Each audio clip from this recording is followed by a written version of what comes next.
Thank you so much for joining me tonight. Here in the studio, we have two guests. I was going to say two live guests, but that always helps, doesn't it, to have live guests.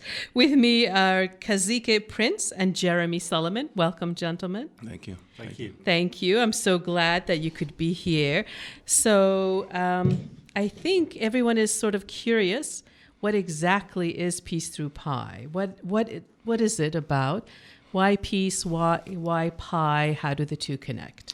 Well, I think it's a really wonderful idea, this idea of bringing people together, kind of creating community. In my family, as African-American, you got around the table to eat food, and it was a way of showing your love for one another. And so this idea of Peace Through Pies is bringing people together on the same accord, with a legacy of Dr. Martin Luther King Jr. And actually, talking about, how do we create peace? How do we create community? How do we build bridges with one another, especially during difficult times between different groups of people sometimes. So this is a great way for folks to bring their food, something they like. So if there's something maybe they don't like, they can make sure they do eat and have a little pie and share with others. So they try something new. Yes, hopefully. They try something new. So is this also from your background, Jeremy? Well, no, actually, pie is a little bit different in England where I'm from. Pie is savoury. It's not sweet. So when I think of pie, I think of things like shepherd's pie and cottage pie and Cornish pasties and those kind of things. But there's still the principle of you sharing something, a large dish, casserole, to bring together family and friends. Obviously, it's not linked to MLK Day in England, but still that same principle of coming together as a community. So there is a link there. It's a bit more tenuous, but it's still there. So how did this project get started? Well, we were actually contacted by Trinity United Methodist Church because they've done a program, and the name of the program escapes me, but this is, I believe, their second year. I believe it's the Sunday Supper, America's Sunday Supper. And so they decided, they did a topic last year, I think, around food sustainability. And so this year they wanted to really focus on the issue around race and racism. And so they, Amy actually knows both of us, Jeremy and myself, and asked us to kind of co-facilitate a discussion with the community about the issue around race and having a more frank discussion about race. And is that coming up? Is that event happening anytime soon? Or when is that event? So it's this Sunday at 6 o'clock. 6 o'clock. At the Very Trinity good. United Methodist Church. Wonderful. And everybody is welcome. Oh, thank you. So the idea is exactly what? People are going to come to do... Well, you want to speak on this, Jeremy? Because I think he has some really good ideas. Well, I think it's really the idea of a community event, that it's not just for members of the church, it's for people around Austin to come together to have a frank discussion, and that's why we call it a frank dialogue. That all too often when we're discussing race in this city, and given what's happened in the city in the past, and even the reactions to the new UT coach, the issue of race is never far beneath the surface, and what we'd like to do is have an open dialogue, which Kazique and I will facilitate, to really get at some of the issues and not just be politically correct and be polite, but actually really look at what's going on in this city, and more importantly, how can the community come together to deal with issues of race in a constructive way. Not being polite, what does that mean? I thought we were supposed to be super polite when it comes to race. Well, it is important to be polite. That's one of the reasons why I still live in the South.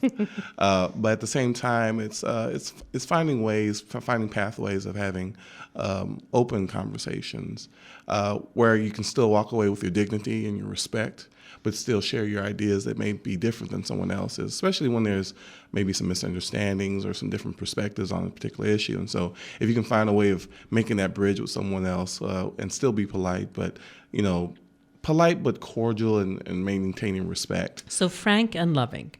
Definitely. Be open, be frank, speak your truth. Understand your truth is not the truth. Right. It's just your truth. Right. And then be open to hearing from others about what is their perspective. Sure. I'm going to push back a little bit. Let's begin the dialogue now. When I think of polite, I think of my upbringing in England, where politeness is a mask for not saying what you think, for not showing your emotions. And what you're doing is you're doing people a disservice through that. So that's where I think you can still be respectful without being polite. Okay. And that's what I would hope for, is that people will still listen to each other and share their opinions in a way that is going to be heartfelt, honest, sincere. But not, we talk maybe in the Midwest sometimes around nice culture, and that's one of the things that we want to kind of get beyond that and still be respectful, but also be prepared to go to areas where people normally and dig wouldn't deeper. go. Exactly. And talk about talking about our truth. So what are some of the things that you yourself are an immigrant, I am an immigrant, we see the community in a slightly different light. You were born and raised here? Here in Texas. In Texas. So, and you were African American, Yes. and you're in the thick of it in terms of race relations. I'm sure we are as well, and different. We're one community made up of many. This is what makes America so amazingly great. What are things that we're polite about when it comes to race? The thing that keeps on coming from me in the conversations I have with people is this idea of race being invisible. I can't think of a time that I didn't experience personally or heard from my friends where you had this nice, polite, usually white person who says, I see you and I really love you and I like you, and I don't see you as a black person. And I'm like, when what does that mean? Well, I think what they intend and what they're trying to say is that despite your blackness, I think you're a really great person. Or I love you as you are, and I don't want race to be an issue between us. That's a nice way of saying it. But I think some people, they have some presumptions about what it means to be black, and sometimes they're negative. And so here they are having sometimes a positive, maybe even loving experience with someone maybe different than what they're maybe commonly being experienced. And so now they're saying, hey, I like this person, and they're black. Wow. And I don't even see that. And so I think it's intended to be a compliment. The challenge is that for myself, not all African Americans feel this way, but for myself, that part of me is something that's very central. And so for you to not see that aspect of me is almost a slight or a disrespect, especially when it's so obvious. I'm not particularly the fairest skinned African American. But you're quite handsome, so I can see. Thank you for the compliment. Thank you for you the too, compliment. Jeremy. I don't want you to feel left out. So on some level, no pun intended, it's like being whitewashed, right? Yeah, right. And so in our hurry to create. I think we're very uncomfortable with discomfort, right? So in our hurry to create a sense of unity without understanding the issues and working through them, Jeremy, what's happening to our dialogue in our community? Is that people have become afraid. Part of it is the physical of being afraid of, sort of the young black man, which is obviously epitomized by Trayvon Martin case. And this idea that, all young black men are dangerous. So there's that physical aspect of fear. But also there's that other aspect of, I think for white males, which technically I don't feel it that way because like you, I'm of Persian heritage and I get stopped every time at the airport. So I don't feel that I'm a typical white male. However, that's my identity under the census. And what I sense in the white community here in Texas, even in liberal Austin, is this sense of fear of they're taking over, not necessarily black people, but people of color. And this idea that now, so we talk a lot about minority, majority, majority, minority, etc. And this idea of now it's way beyond the 10%, that is traditional level of comfort with minorities, whatever they are, people who are different. So there's that discomfort around, we don't know what the future is going to look like. We already have a black president. What if we have, let's say here in Texas, a Latino governor? What's that going to look like? Or even a woman governor? Again, sort of because, was Ann Richards representative or was she an aberration? She was represented. Well, she represented well the Texas women. No, but what I about a Latina governor? Sure, and that's going to come. San Antonio has a Hispanic mayor, right? So Julian Castro. Right. So it of course, and it's so interesting. That's a very interesting perspective. Do you feel that the African American community feels like there are others that are taking over as well? That it is an American sort of nativism perspective, that it's not just a white issue? Yeah, I've had the pleasure of living here in Texas. I've lived in Georgia and California, even up north in New York, New Jersey area. And depending on where you are, it depends on the kind of perspective you get. You have some folks who feel a certain allegiance with the Hispanic, Latino community, Chicanos, and we're down for the fight, for the cause, and we're on the same side.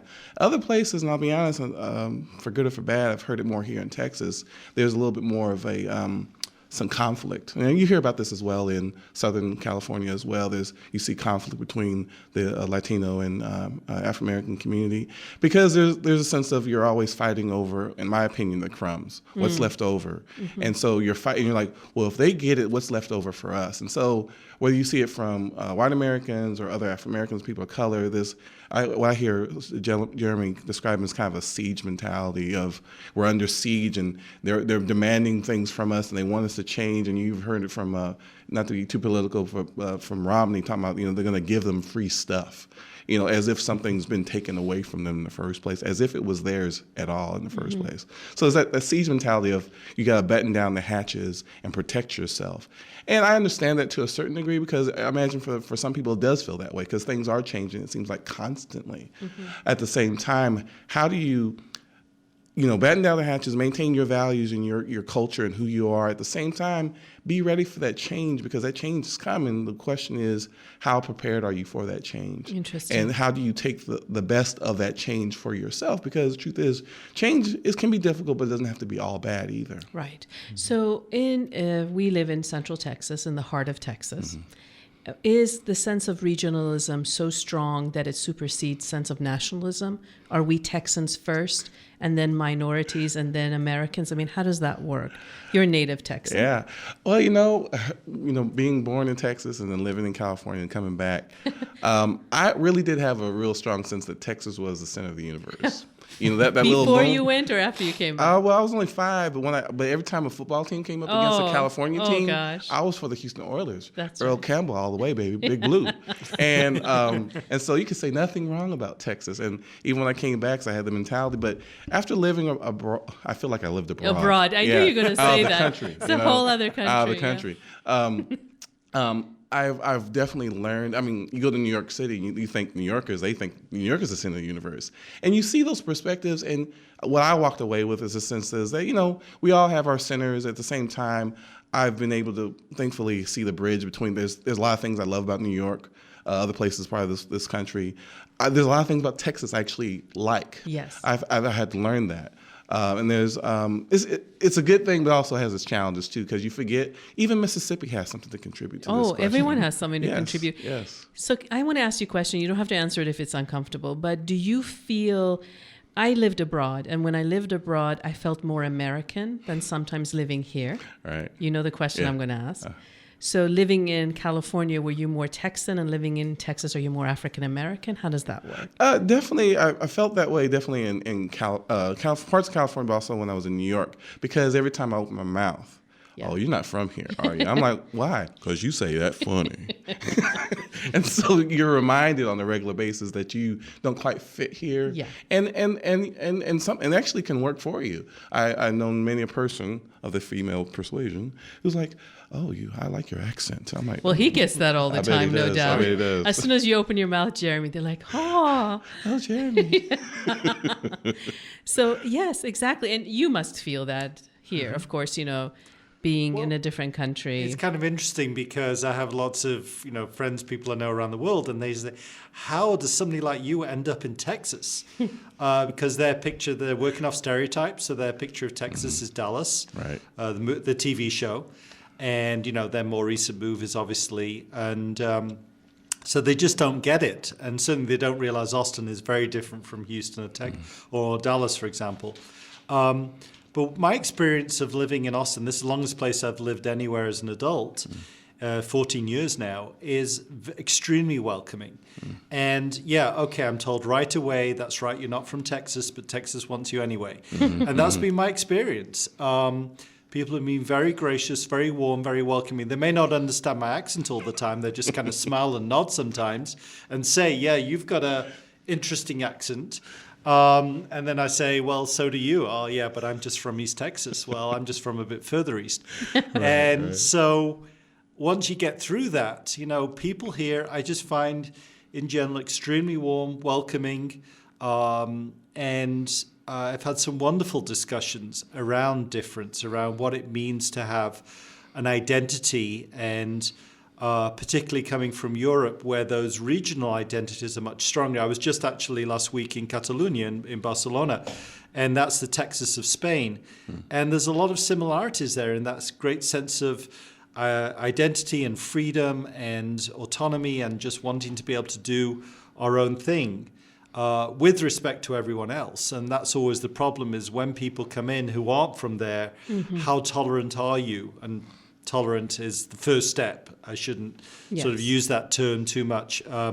Tolerant to begin with, and then embracing of people who are different. Yes. And I think in general, Austin, No, please go ahead. Austin, through the university, through the music, through the high tech, has been able to embrace people from other cultures, or I should say from other countries, perhaps better than people from other cultures within the US. I see. And that's where, again, coming back to not just the African American community, but I can see within Latino communities, and I'm using the plural there, that always there hasn't always walked the talk, and that's still something we need to deal with. Well, in order to celebrate diversity, you have to be able to see diversity. Yes. And that goes back to your point of saying, I don't want to see this because there's so much history, politics, pain, unresolved pain associated with it. So it must be very odd that your physicality carries so much weight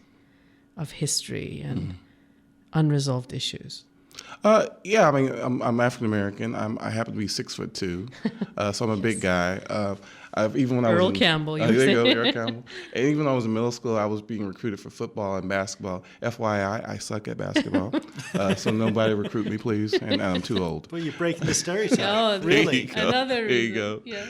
And so there is a certain burden, and I'm also trained as a counseling psychologist, and so here I am, this big guy trying to be sensitive and sweet and gentle, and gentle and understanding and listening. And the good thing about my training and other experiences I've had is that you really learn to, whether it be code switching or to transforming yourself in such a way, so whatever people's presumptions may have been before they walk in the door, by the time they leave, part of my job is to help them as best I can, as with some limitations, of course, of seeing this maybe in a different way than what they presume. Reframing. Yeah, reframing. And we do it all the time, but as I think in our work, Jeremy and I's kind of work, part of our role is to give them a different experience than maybe they had before. Yes. And provide an opportunity. So I feel like that happens whether it's in my work or even in my kind of day-to-day life. How is it for us, Jeremy, to understand, because you and I are sort of midway, we could sort of blend. I mean, I'm always confused for being Hispanic. Right. I don't know what you're being confused for. I would imagine all kinds. And same here. I mean, just whatever ethnicity, that question mark. Right. So we can play it in all ways. But if you're African American and you're African American, you cannot play it many different ways. How is that? How can we relate to the humanity of that experience when we haven't experienced it? Can you help us bridge that gap? Because it's not something that you can step out of. If you're a religious minority, you don't show any insignia, you can blend in. Or many others, you can blend in within different circumstances. I've always found it incredibly powerful for someone to be able to stand still and that Zen place of understanding their place in history without being able to step out of it, if that makes sense. No, it does make sense. When you were talking, who I thought of immediately was a guy named Daryl Davis. He wrote this book, I believe it's called Clandestine Relationships. And he talks about his experience as a musician and making friendships with some former KKK members. Oh, yes. That's right. There's a story about that. And what I found most fascinating, because of course, most people would hear them like, what? But what I found most fascinating is how his ability to make connections with people who were very different than him on this one thing. And for him, it was music. For me growing up, it was sports, playing football. You had people from all, again from Texas. We had in my school we had kickers, we had the preps, all these different cliques. But on the football field, what was most important was us winning and playing the school across town. So that commonality, that common kind of getting behind something was the way that we made bridges with one another. It wasn't the solution, but it was oftentimes the way to get us started. And so if you can get people started, whether it be because I love the way you play that guitar, or because we love the same football team, or we're on the same team, whether it's by choice or not, it's a great avenue or illustration of how people make that bridge and hopefully after that continue to develop some type of relationship. Wonderful. And Jeremy, for people like us coming here, we are exotic because as soon as we open our mouth or the way we look, and it seems like from certain cultures, women being exotic is exciting and interesting. Men being exotic is a little bit strange. So a lot of men that I know change their name to Christian names so that it is, at least there is some commonality and comfort. How does that play, do you think, within the community, that sense of otherness? Because after a while, it becomes tiresome to be exotic. You just want to be you and part of the community. I wouldn't describe exotic. Different, certainly, but in a good way, because I have the nice English accent. So I'm kind of a safe outsider because I'm well-educated, well-traveled, etc.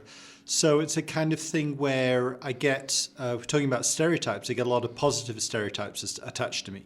So because I'm an English male and well-educated and everything, that I must be reliable and trustworthy and honest and all of those other good things, which of course are all true. But they don't really see me for who I am.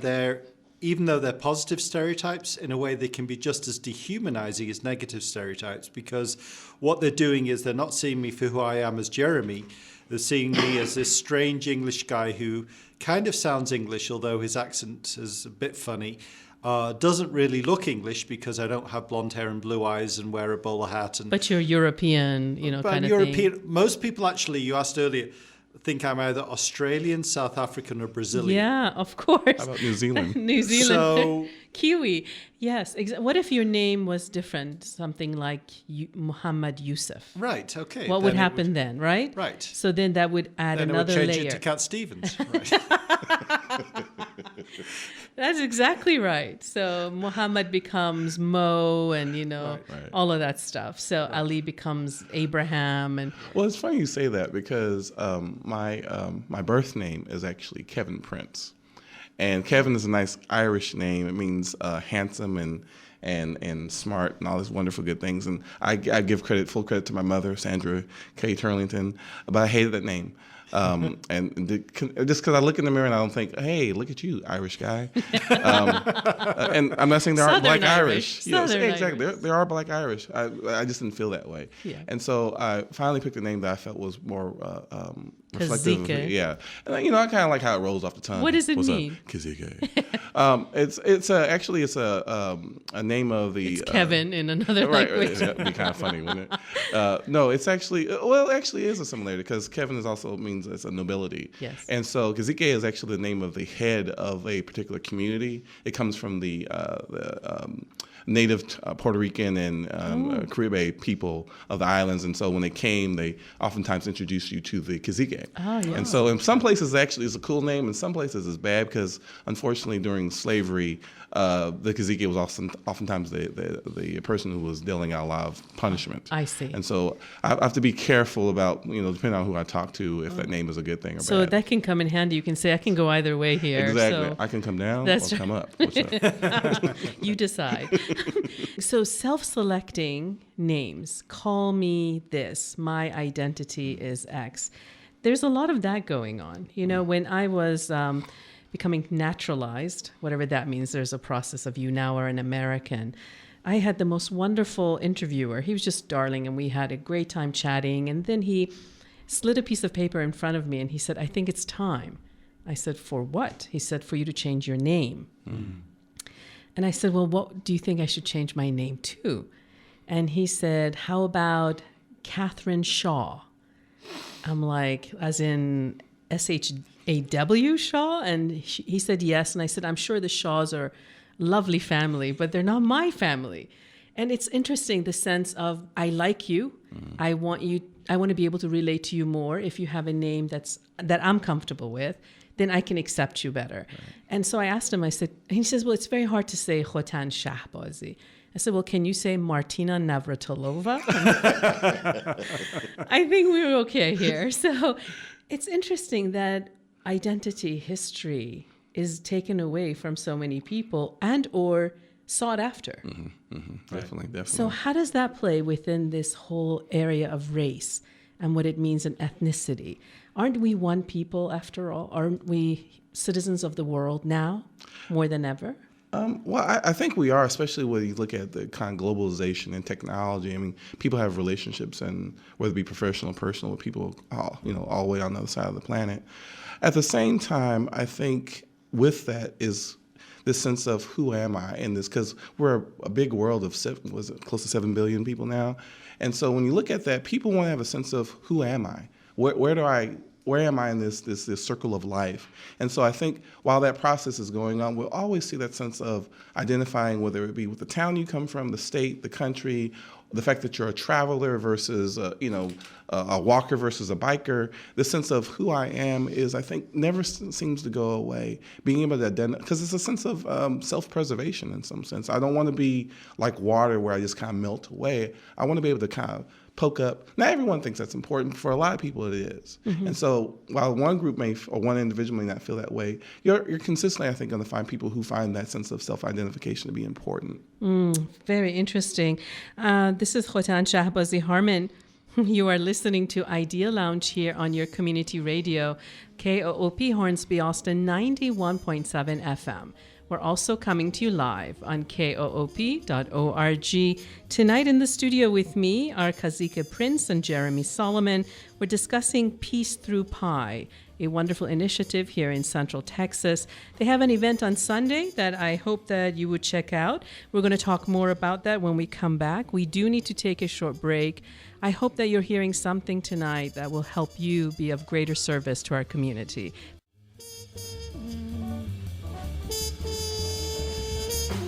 Thank you for staying with us. This is Idea Lounge, your community radio. With me in the studio today are Kazique Prince and Jeremy Solomon. We're discussing Peace Through Pie, a wonderful initiative here in Central Texas that I want to hear more about. Of course, we can't tell you anything about pricing or invite you out to come, but we do want to tell you when it is and what the goals and the hopes are for this program. Welcome to the program, you guys. Thank you. Thank you. Wonderful. So let's just briefly talk about what's happening on Sunday. What is happening? If someone just tuned in, what exactly are we talking about? Well, basically, we really are trying to invite folks to come out to have a frank discussion, dialogue about race. And Jeremy and I are going to facilitate that conversation. We'll have some kind of interactive exercises to kind of get the juices flowing, but at the same time, hopefully, the folks who do come will have some ideas that they want to share with one another and just get the conversation going about race, because oftentimes race is a sensitive topic, and so provide a safe arena to have this conversation, to maybe not be as polite, but cordial and get to the heart of the matter. Get to the heart of the matter. What are some of the things they should not be saying when they come on Sunday? And I would imagine you don't want the usual suspects. You don't want people that normally always show up. You want everyone to come, and the individuals who are interested in this topic, right? Not preaching to the choir, as it were. So what are some of the topics, Jeremy, you think would be off the table? To me, there's nothing off the table. I mean, as long as it's relevant and, as we said earlier, done in a respectful way, I think this is a time to be able to bring up things that perhaps are a little bit more difficult, and just sometimes to give people the space to ask questions that they maybe wouldn't ask, and even there's a phrase that diversity training uses, which it says, be ragged. So, very often we're encouraged, particularly in business circumstances and universities, to be very polished and professional. But sometimes with race, sort of these are things that maybe people don't know everything about. Nobody can know anything about. Yes. And so that's where it is important. So, I remember myself, my own experience, having come to this country, many times and moved here 22 years ago. I remember once I was in Memphis, I just arrived at the airport, and I was driving by taxi to Graceland. It was my first chance to go to Graceland. And I had a 20-minute taxi drive, and the person who was driving me, the taxi driver, was an elderly African-American. And I'd not been in the country that long, and we started a conversation, and I said to him, okay, you have to help me with something. I'm a foreigner, and can you tell me, is it black or is it African-American? Because I'm really confused here. And he just kind of shook his head and smiled, and he said, you know what? It's not what you say, it's how you say it. And I always remember that because... I want you to wait for a second there. I want that to sink in. So what did he say again? It's not what you say, it's how you say it. This is really important, isn't it? Definitely. Because words are very important, but it's the intention and energy behind it and how it's received. Yeah. And it was a big learning for me because we do get so focused up on the words, Latino, Hispanic, for example. And really, when you ask somebody, they'll say, well, just call me Jose. That's my name. Don't really worry about the labels that we put on everything. So stereotypes, sort of our natural human tendency is something that we all do to make a crazy world a little bit more simpler and understandable. We just need to get away from that and see the humanity in people and be able to get beyond that. And we hope that this is a first step. And certainly we're open if people want to start a dialogue group afterwards and meet every month and read books and discuss news items afterwards. Be very happy to help facilitate that process. And there are other groups in town as well that do that. There's a group at UT. There's a group I've been involved in called the Greater Austin Forum Diversity and Inclusion. There's the First Saturday group with Mike Maynor.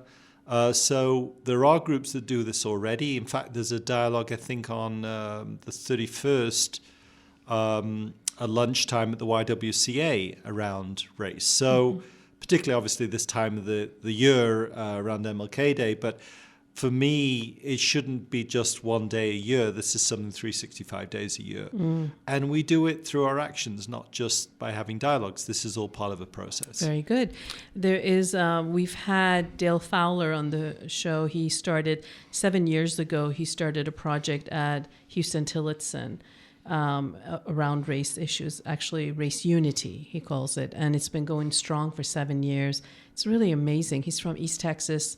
White boy, he calls himself, but he was called to this work because he feels such a sense of service to the community, which is wonderful. So, Solomon, you said that there is a story behind your name.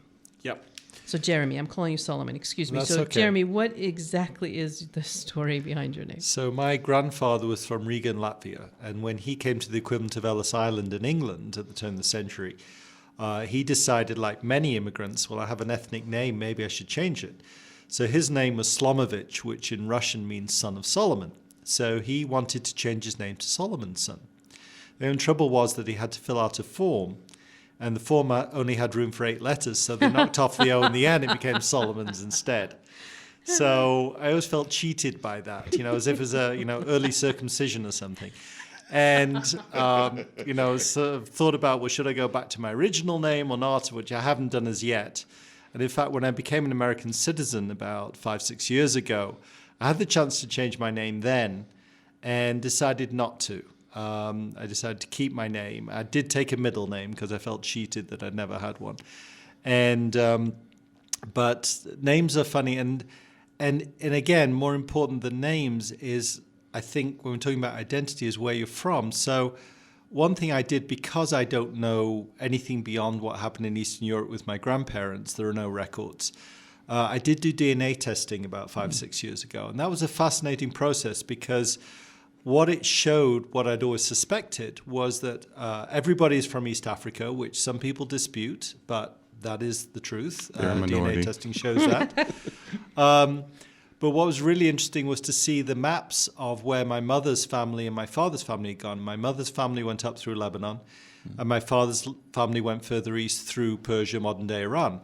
And that was a tremendous validation for me. Not a piece of paper, but literally a map on a website, to see okay, so that really is part of my heritage. You know, I've had situations, you'll appreciate this, Khotan, that I've been in an airport and there's been an Iranian family that are speaking Farsi, and they suddenly see me and come over to me and start speaking Farsi It's with the me. eyebrows, Jeremy. It must be something. It's the eyebrows, man. I'm telling you. We all have it, the unibrow, as we call it, right? But it's so He's laughing. validating. Kazique is laughing. It's so validating to feel you're part of a community. Yes. Even though it's one, That's right. I've been to the border of Lebanon, I've never been to Iran. Yet that feeling of, well, I am from somewhere. That's right. And That's that, right. again, that commonality in terms of we're all from East Africa. And if you don't believe it, get over it. We are. And Or get over there. And Right, then you there you get go. to see what it's about. And everyone is from somewhere. Right. We're all from somewhere, right? I mean, originally from Africa, Mother Africa, but we're all from somewhere here. And I think our community, our neighborhood is expanding. If we could get beyond the nativism and this fear that we have to be able to include and connect with people from all over the world.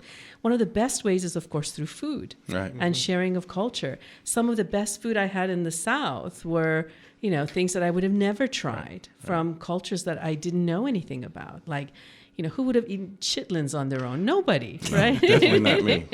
Now, you're introduced to or grits or these wonderful, but again, it's not what you say, it's how you say it. It's not what you serve, it's how you serve. Right. And the sense of hospitality is a river that runs through every culture, every community. Right. Everyone wants to welcome, but we don't want to be external and excluded.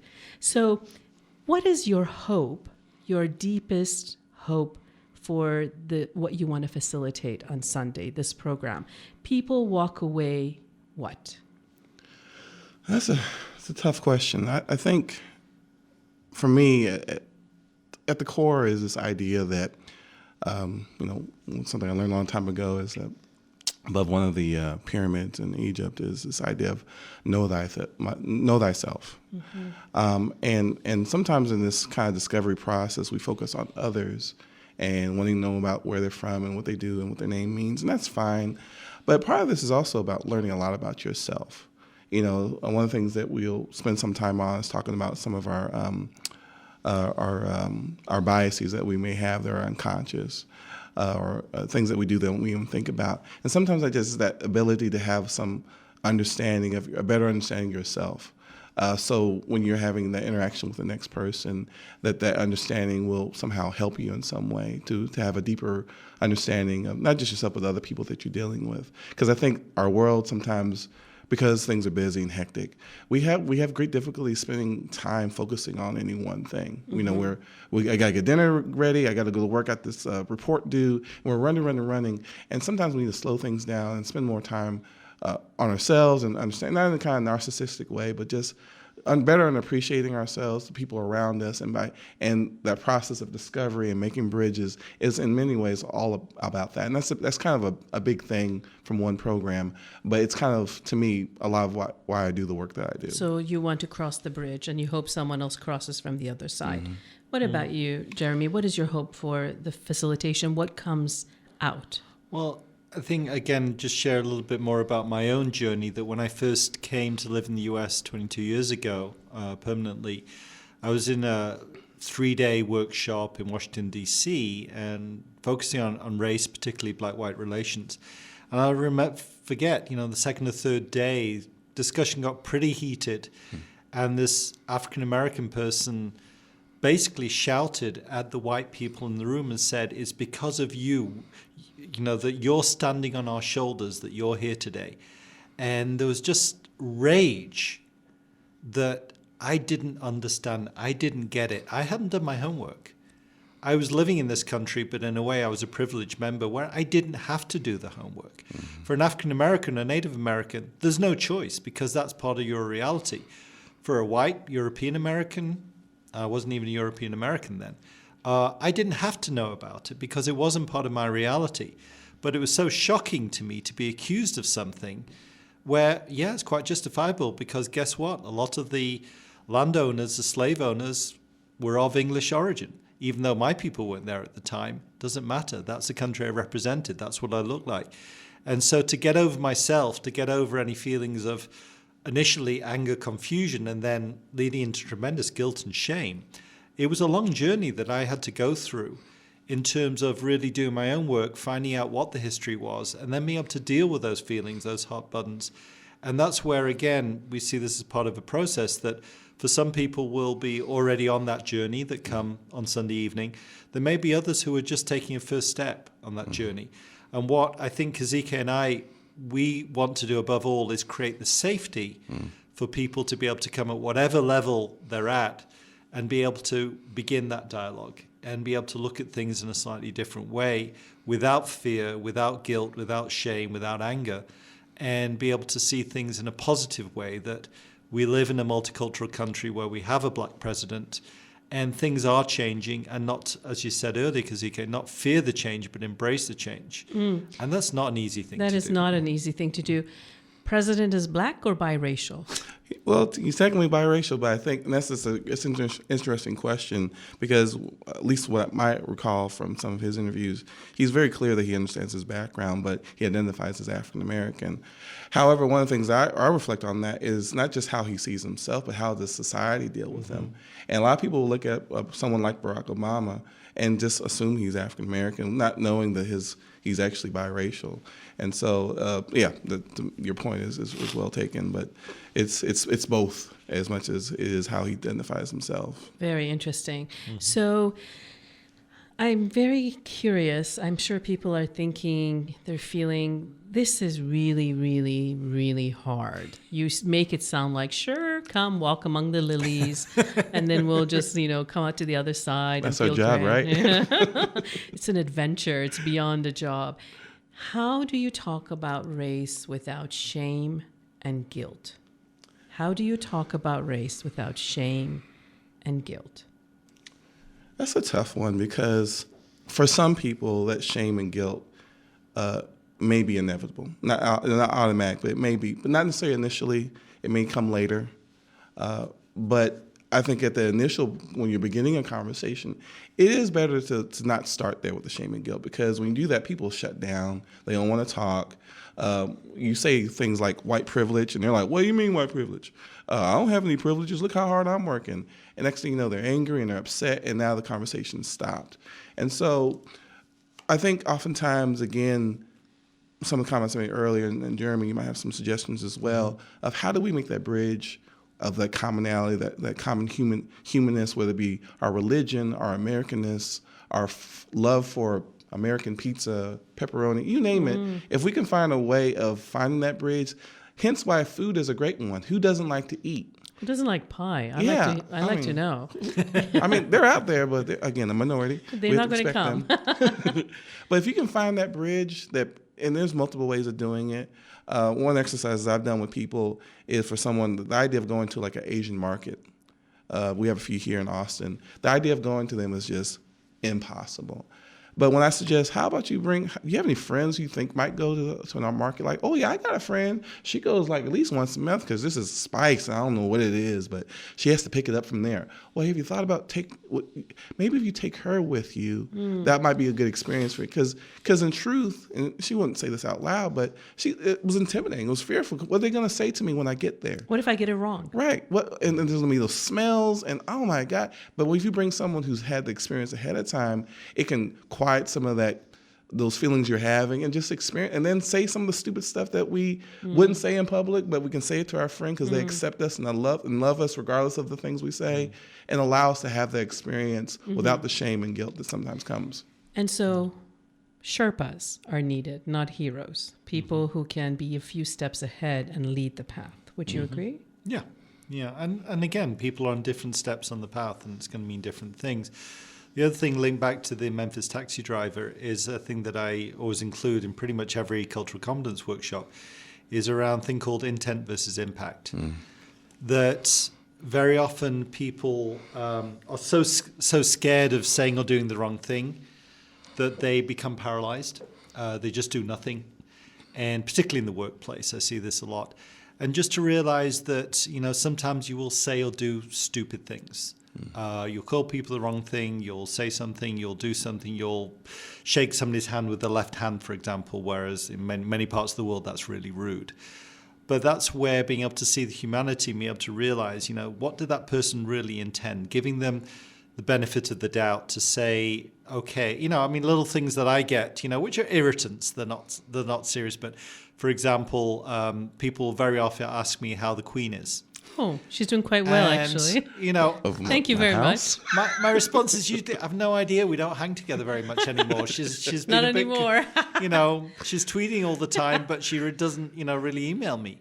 So, it's just, I know people are just trying to connect with me. Yeah. Or again, on names, very often people will call me Jerry. I don't like being called Jerry. But I know that if somebody's calling me Jerry, it's probably just meaning they're trying to be familiar and friendly. And I have to take it for what it is. Yes. Instead of pouting and saying, don't call me Jerry, that's not my name. By setting the rules and the parameters. Just say, okay, they're trying to connect. Let's find a way to connect. So don't offend, but don't take offense either. Right? Just take it easy. Don't take offense. And I guess one of the things I add to that is that one thing sometimes we forget in our own personal experiences, how we actually may have some commonality with people that we are offended by. An example would be I remember when I was younger, I really did get tired when I was a high schooler of being like the only African American in my class and being the representative African American, and people wanted to, because I was the only one there, they wanted to ask me the question that and you're like, oh God, this burden, it's pain. But then I remember later in college, the issue for me that I started dealing with was being a kind of male privilege, being heterosexual, and being very uncomfortable with asking some of those tough questions and going to my female friends and saying, well, how do y'all deal with? And then I was reminded how that person who was asking me those questions about being African American, they're different, but there's a similar sense of uneasiness, of not trying to tread lightly about how do I ask this question about, how does that feel and that. And being, that whole process. And so what I'm reminded of is how we have that commonality at the same time, that there's an uneasiness of unfamiliarity, not sure what to ask, being a fear of offending someone, being challenged not to use offensive words that, I grew up with a lot of offensive words. And now they're telling me I can't say that. That's like a God-given right to say that. And now I'm being challenged not to say those things because of caring people who are asking me to behave differently. So that's just one of those, I guess, finding that commonality and being challenged to do things differently. My hope for you is that you're able to have kitchen conversations, the conversations you have with those closest to you at the kitchen table, eating day-old stale bread and some wonderful leftovers, right? Those are the conversations that are life-changing. Hopefully it starts here and it will grow in intimacy.